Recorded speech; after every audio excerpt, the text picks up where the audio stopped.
Најави за денешниот дневник.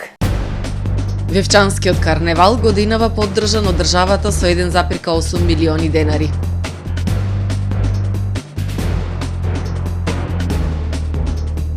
Вредните мозаици од Охридскиот регион треба постојано да се одржуваат и промовираат.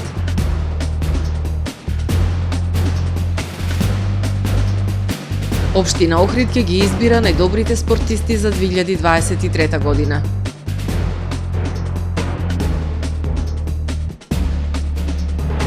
Избрана најдобрата поема Григор Прличев за 2023 година.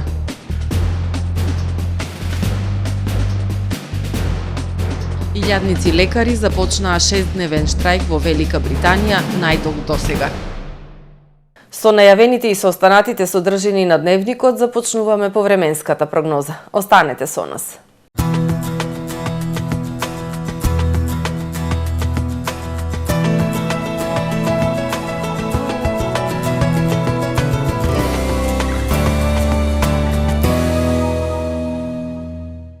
Денес во Охрид имавме умерено облачно време со повремени и кратки сончеви периоди и услови за дожд во попладневните часови.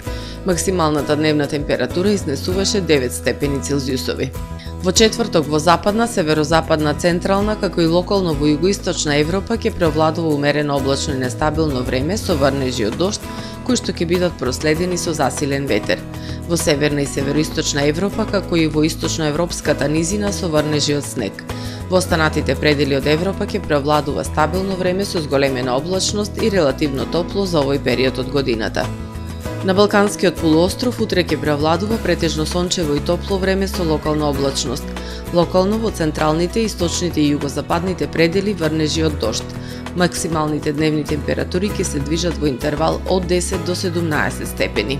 Во Македонија во четврток во утринските часови по котлините ќе има појава на магла. Во текот на денот ќе преовладува умерено облачно време со услови за повремени сончеви периоди. Ќе биде ветровито и релативно топло. Минималните температури ќе се движат во интервал од -2 до 4 степени, додека пак максималните дневни температури ќе достигнат до 6, односно до 16 степени. Во Охрид во четврток ќе преовладува умерено облачно време со повремени сончеви периоди. Ќе дува засилен југозападен ветер. Минималната температура од 3 степени, а дневната до 11. Во Охрид во петок во утринските часови појава на магла, а во текот на денот ќе преовладува умерено облачно време со сончеви периоди. Минималната температура од 2 степени, додека пак дневната до 10. Во сабота претежно сончево време со појава на локална облачност. Во вечерните часови нестабилно време со врнежи од дожд. Максималната дневна температура до 12 степени. Во недела облачно време со пообилни врнежи од дожд и свежо. Локално се очекуваат да наврнат и до 20 литри. Минималната температура од 5 степени, додека пак дневната до 9 степени Целзиусови.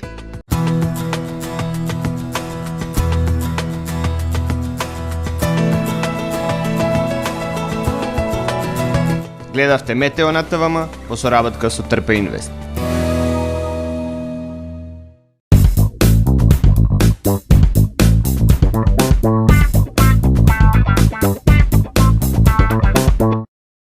Тамаро е 25 години охридски водечки лидер и препознатлив бренд.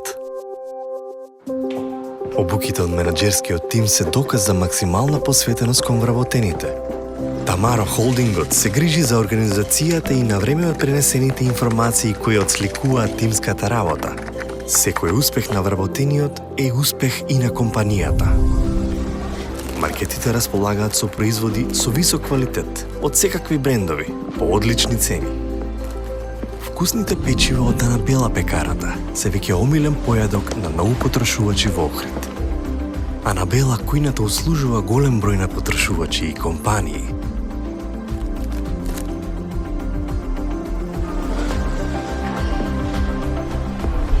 Рибарата е секогаш снабдена со најразлични видови на риба и морски плодови.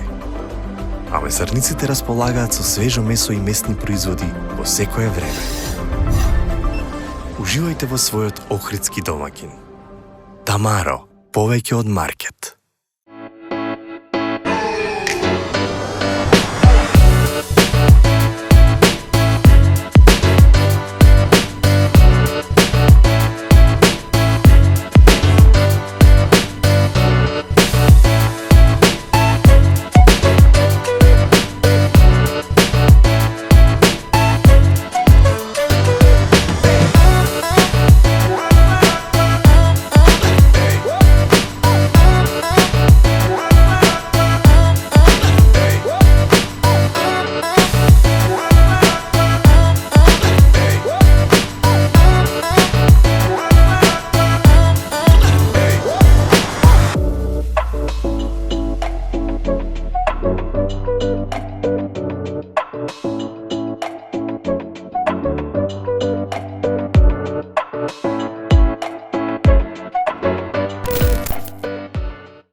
Специјалистичка биохемиска лабораторија Сонце.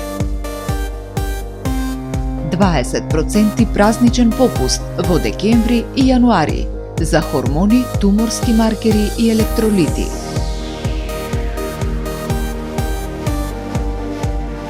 Лабораторија Сонце.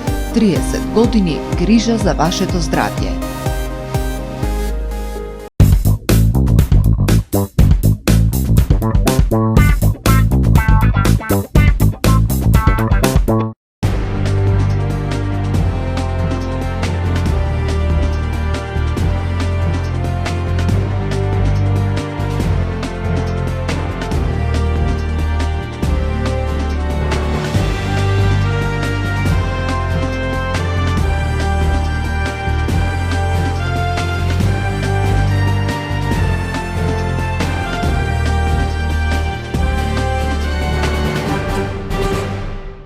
Добар ден, прво издание на Дневникот на ТВМ. Со 1,8 милиони денари, Министерството за култура годинава ќе го поддржи Вевчанскиот карневал по 2-годишна пауза. Министерката Бисера Костадиновска-Стојчевска и градоначалникот Спасе Кочовски денеска го подпишаа договорот за финансирање на најстарата карневалска манифестација во земјава. Со 1.800.000 денари Министерството за култура ќе го поддржи Вевчанскиот карневал годинава. Договорот за финансирање на најстарата карневалска манифестација во земјава го подпишаа ресорната министерка и градоначалникот. Претходните 2 години Министерството за култура не даваше финансии, општината самостојно го финансираше карневалот за да не се прекине вековната традиција. Министерката вели тоа било поради административни бариери. Кога се објавуваат резултатите од годишниот конкурс, каде што со ова манифестација може да се аплицира, е веќе завршен и тогаш комисиите решаваат дека на завршен проект не може да доделат никаква финансиска помош. Токму затоа ние после таа случка минатата година и таа година пред тоа, со градоначалникот разговаравме да ќе направиме посебен вид на договор, каде што директно од буџетот, од една од ставките од Министерството за култура, ќе ја финансираме сумата што општината ќе смета дека му е потребна. И сметам дека после завршувањето на новогодинешниот карневал треба повторно да најдеме еден механизам кој што ова нема да биде прашање на волја, еве така да кажем, или прашање на тоа дека министерката и градоначалникот седна и се договорија како тоа да го направат, туку дека тоа ќе стане на пракса и повеќе нема да има прекин во финансирањето на Вевчанскиот карневал и поддршката од централната власт се разбира дека нема да изостанува. На падините на Јабланица од 12 до 14 јануари ќе се одржи најстарата карневалска манифестација во земјава. Од општината велат програмата е дефинирана, а ќе биде објавена деновиве.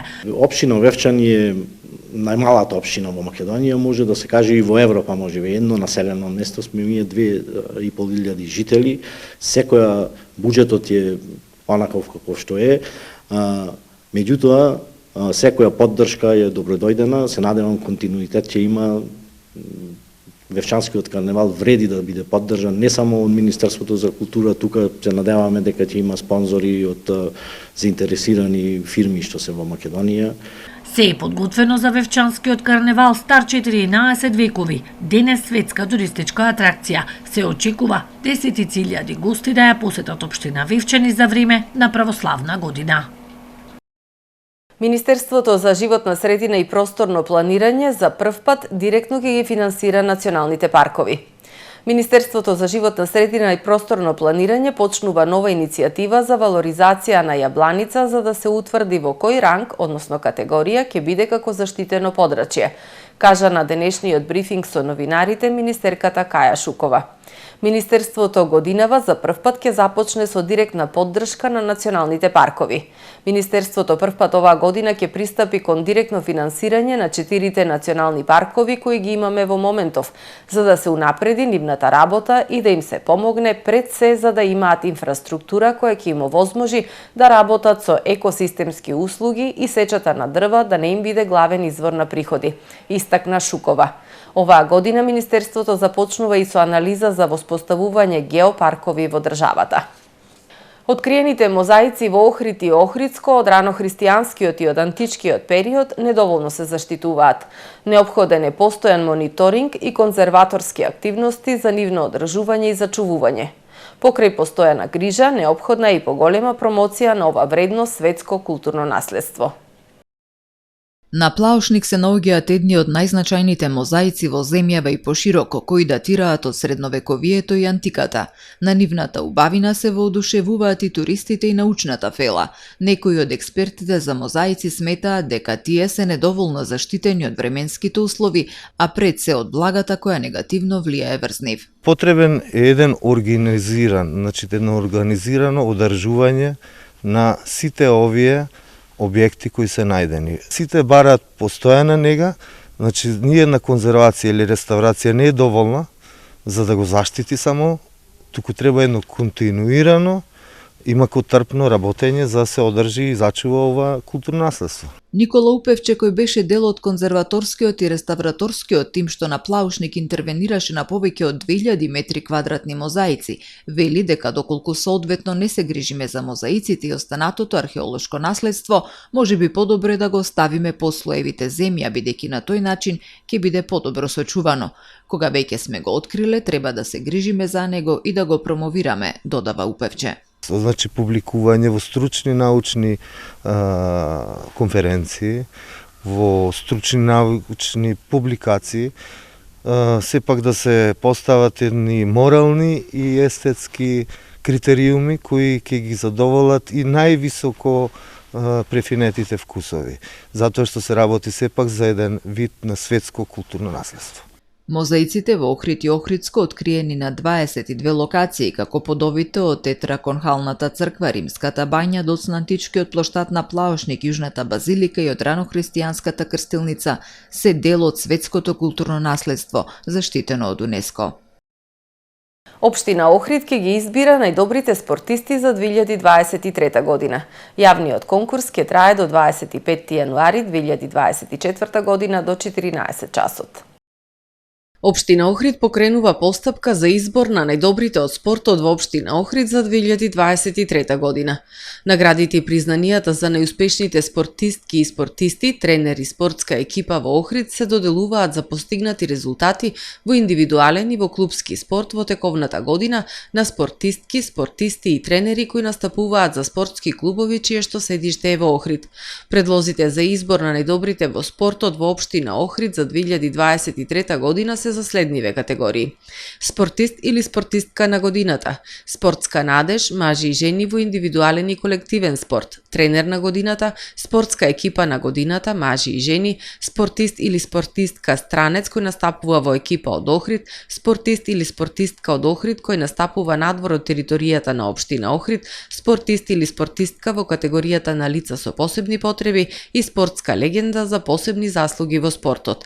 Јавниот конкурс трае до 25 јануари 2024 година до 14 часот. Предлозите се доставуваат во затворен и запечатен коверт во архивата на Општина Охрид со адреса на улица Димитар Влахов, број 57 Охрид, со назнака најдобрите од спортот во Општина Охрид за 2023 година.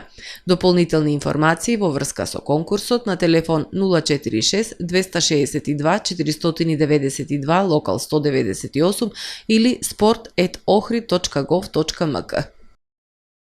Националната установа Центар за култура Григор Прличев Охрид соопштува дека добитник за наградата за најдобра поема во 2023 година е авторот или авторката на поемата Денес, пријавена под шифра Сенет. Одлуката едногласно ја донесе комисија во состав Милован Стефановски, председател, Елизабета Шелева и Иван Додовски, членови. Од вкупно 7 пријавени ракописи, комисијата ги издвои во потесен круг поемите Денес, Одблесок и Армагедон, големиот суден ден. Се повикува авторот или авторката на наградената поема Денес да го докаже авторството со доставување на оригиналниот примерок, посочуваат од Центарот за култура. Следуваат вестите од светот. Нова серија силни земјотреси го потресоа јапонскиот полуостров Ното, а најсилниот бил со јачина од 5,5 степени според Рихтеровата скала. Спасувачките тимови и единиците со кучиња трагачи ги пребаруваат урнатините во отежнати зимски услови. Според последниот биланс на жртви во земјотресот која погоди западна Јапонија на 1 јануари, загинаа 64 луѓе, а се верува дека десетици се затрупани под урнатините и зградите. Целосниот размер на оваа катастрофа е се уште непознат. Јапонската војска користи хеликоптери за доставување на основните материјали до отсечените области, а локалните власти побараа од централната влада да испрати дополнителен воен персонал за да помогне во спасувачките напори. Поради дождот, кој како што е најавено во подрачјата погодени од земјотресот ќе паѓа до четврток, Јапонската метеоролошка агенција предупреди и на потенцијални одрони. Украинските сили повторно го нападнале со дронови пограничниот град Белогород, каде во саботата беа убиени 25 лица. Експлозии одекнувале и во Севастопол на Крим, каде руските сили собориле украински проектил.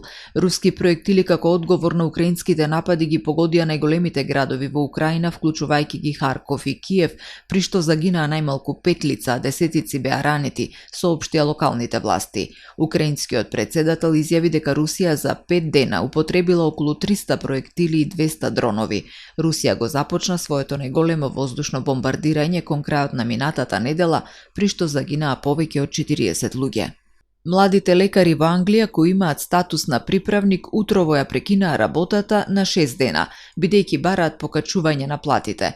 По 3-дневниот штрајк пред Божик и неколкуте прекини на работа во последните месеци, младите лекари ја интензивираат својата мобилизација поради немање одговор од владата во кризата предизвикана од инфлацијата. Штрајкот на младите лекари, од кои во Англија има околу 70.000, почна денеска наутро и ќе заврши во вторник во истиот термин. Новиот 6-дневен штрајк доаѓа додека британскиот систем за јавно здравје има недостиг од лекари и се бори да ги намали огромните листи на чекање на пациентите. Повеќе од 65.000 луѓе денеска учествуваа во традиционалното новогодишно капење во морето во Холандија, а повеќе од 10.000 луѓе скокнаа во водите од плажа во областа Шевенинген во Хаг. Оваа бројка представува нов рекорд, а луѓето скокнале во морето од 163 локации во Холандија. Предходниот 1 јануари околу 50.000 луѓе учествуваа на настанот скокајќи во морето од 143 локации во државата. Температурата на водата на плажата во Шевенинген била околу 7 степени Целзиусови и имало силен ветар, а како што пренесува Enel Times, сонцето се појавило само кога луѓето излегле од водата, се сушеле и јаделе топла супа. Новогодишното капење во студените води на Северното море во Холандија е традиција која датира од 1960 година. Почитувани гледачи, ова е се во првиот дневник на ТВМ. Ви благодарам што не следевте. Пријатно.